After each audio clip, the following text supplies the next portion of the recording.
And we'll start to wake up the deep core. If you'd like to hit play on the first track on the playlist, you can. Please make sure it's set to loop.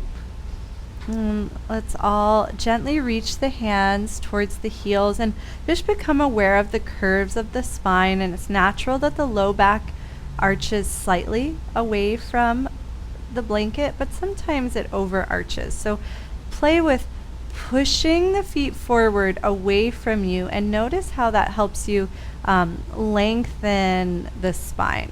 We're not going for a flat back here, but you might notice just like a gentle flattening as the lumbar curve elongates, and then release. And do this a few times on your own, just the gentle pushing forward with the feet. They don't actually move, but notice how that impacts the legs and then the pelvis and then the spine. And if you're doing it right, you should be able to find a little more length through the back of the neck, which will feel like the chin tucking slightly.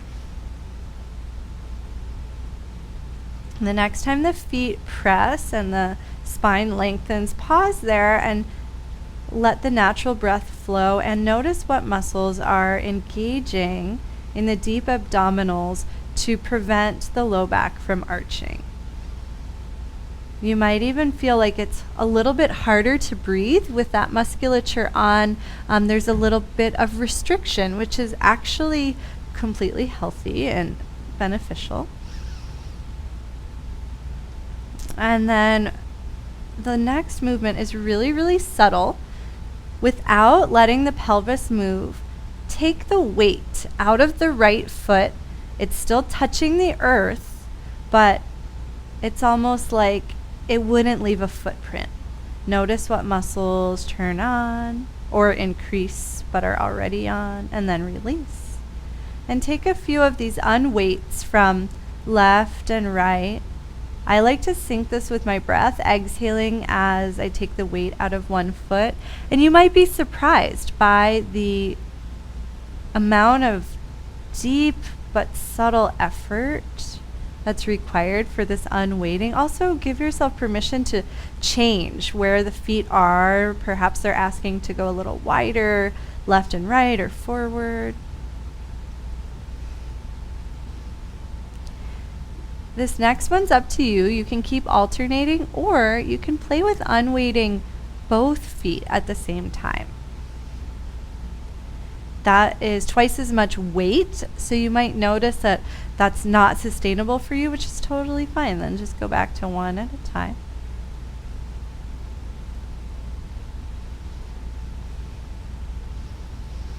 And the next time one or both feet lift, see if you can pause and take a couple of breaths, maintaining that weightlessness. Again, the breath might change. It might feel restricted. As long as you feel safe and comfortable, it is safe. Try to make sure the low back isn't arching, just like we practiced in the beginning. And then release. We'll do this one more time. So if you're doing single-legged, you can go to the other foot. If you're going double-legged, you can do the same thing again. You want to make sure your hip flexors aren't turning on here. If that's happening, the feet are lifting a little too high and the deep core is not doing its job. Let's all release. Bring the soles of the feet together and allow the knees to gently start to melt towards the earth, but avoid going to your deepest hip opening. So that means support is staying on in the hips. Also prevent the low back from arching here, and you'll feel your deep core turn on. And then place the soles of the feet back down and start to snow angel the arms up and overhead, and move really slowly so you have the opportunity to feel your blanket and feel the weight of your arms. And then flip the palms and let the arms come back down. You don't want to feel this too much in your shoulders, so let it be really, really gentle. Nice job. Everyone moved slower going down. You're tuning in more deeply, and then you can flip the palms back up. And if you've got items around you, like I've got this big altar. Let the hand be really fluid. Maybe the wrist, maybe the elbow adapts. We need to be adaptable. So try to release any agitation. Instead, just imagine yourself like water, finding the path of least resistance through the space around you.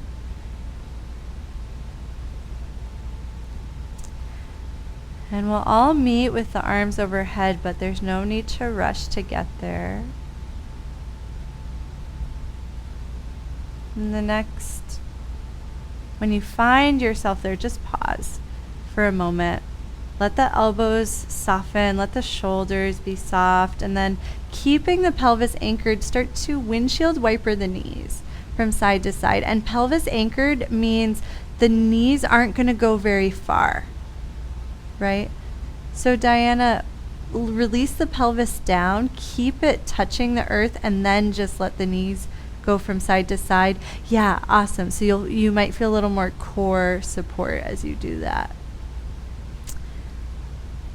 And the next time the knees go to the left-hand side, gently roll onto the left. Support your head with your bottom arm. And Colin, you might want to flip sides so that you're facing me. And pause for a moment, just breathing into the left side of the body. Close the eyes and relax. Feel the left side getting more spacious.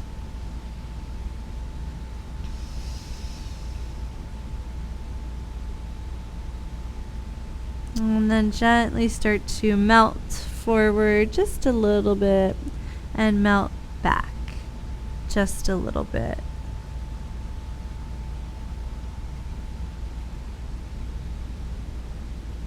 And if you feel any tightness anywhere in the body, see if you can change your positioning so that this feels really kind and gentle.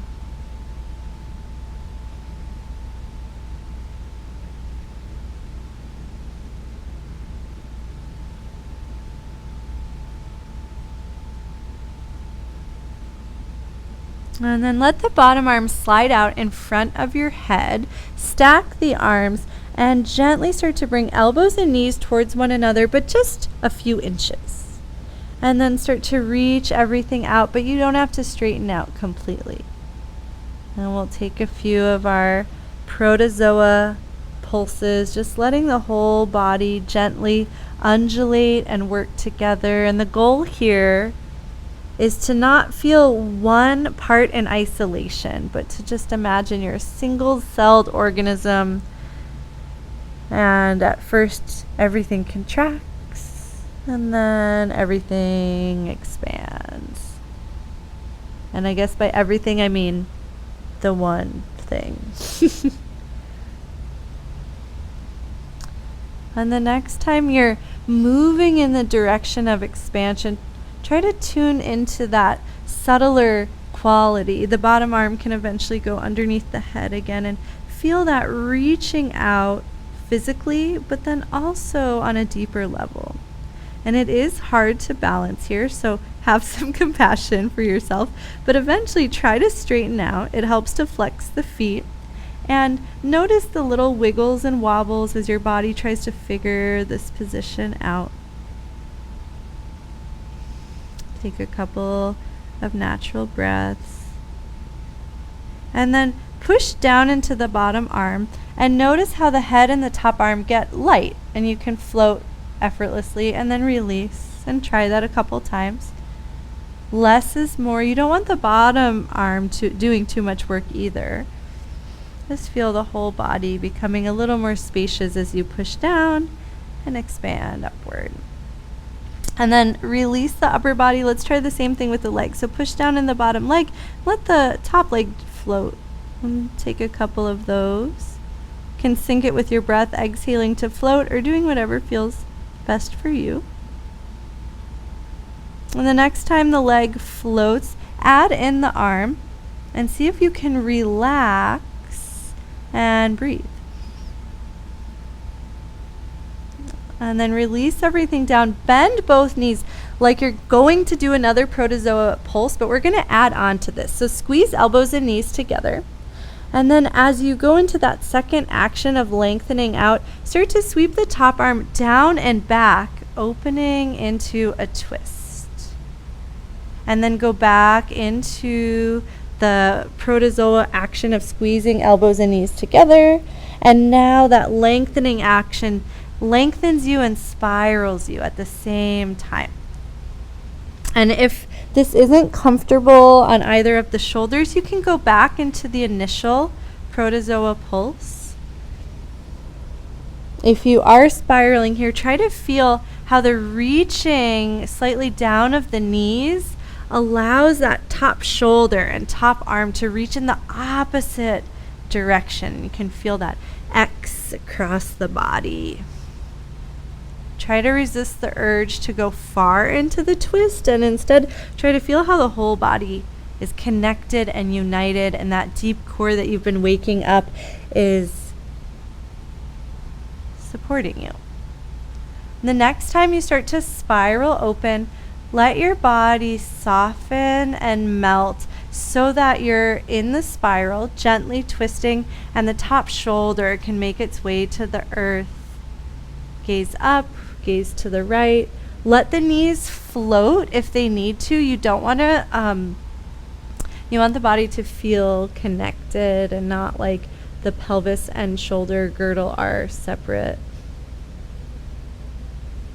And then point the knees up towards the sky. Pause on the back and let yourself be receptive for a moment here. Reach the hands back towards the heels. Take a moment to check in with the curves of the spine. Find that neutral that turns the deep core on. And then ever so gently start to reach the knees forward, unweighting the hips. You can lift the hips any amount that feels useful. We've been in a lot of hip flexion, so take a moment to allow the front of the body to become spacious. Make sure you're breathing. And then challenge yourself to release one vertebra down at a time. And the challenge is to actually feel which vertebra is touching down. It means you have to be present. And eventually when the sacrum lands, let your awareness land. Become fully present and awake in your body. Let the natural breath flow and feel yourself spacious, like you can juggle all the things of your life without feeling that pressure building. Let the forehead soften. All right, we got a yawn from Satyam. That always means like, okay, nervous system down regulated. I hope everyone's yawning a little bit. We'll go to the second side, starting with the snow angels. So ever so sweetly let the arms circle overhead. Keep the pelvis anchored at first. Little windshield wipers with the knees, remembering the deep core. And then eventually roll over to the right side. You can stack the head on the bottom arm and melt forward just a little bit, melt back just a little bit, and start to explore the side body, the breath.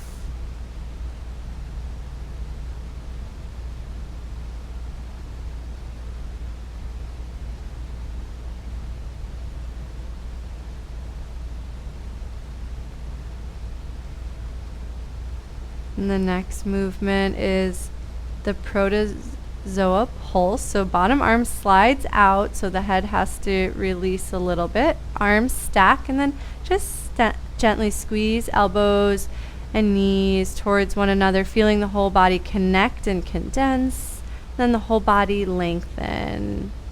If you want to sync this with your breath, I'll leave it up to you because the exhale is useful for both movements.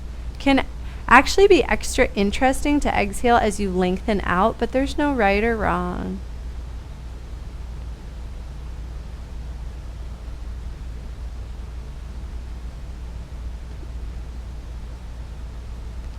Beautiful job. Everyone's moving so fluidly and smoothly. And Anna and Mikey, this is a great test of your marriage to do all these movements in such a small space. You're doing great. The next time you reach out, pause and start to challenge yourself to stack the arms, stack the legs, and find that side lying Tadasana. And there might be some wiggles and wobbles, and that's okay. Breathe, relax, adjust, adapt.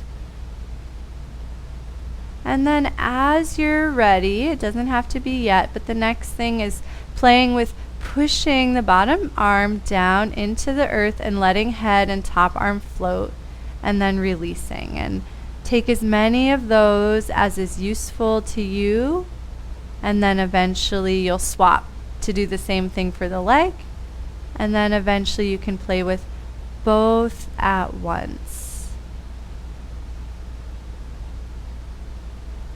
And try to do less with the bottom half of the body than you think you need to, right? It's like, how little can you push down to become free and spacious and light with the left side of your body? If you do eventually want to pause and breathe in that floating position, you can try it, but only if it doesn't build tension mentally and physically. And then let's all melt back down. Start to bend knees and elbows towards one another, going into the squeezing part of the protozoa pulse. But then as you lengthen out, let your body, your upper body, spiral open so the top arm reaches slightly away. And then squeeze back together. And then reach. And again, if this is ever not comfortable for top or bottom shoulder, just go back into the initial protozoa pulse. That's absolutely fine. If you are spiraling, try to feel how the reaching of the legs allows the upper body to reach and spiral away. Try to feel those connections. We'll take 2 more.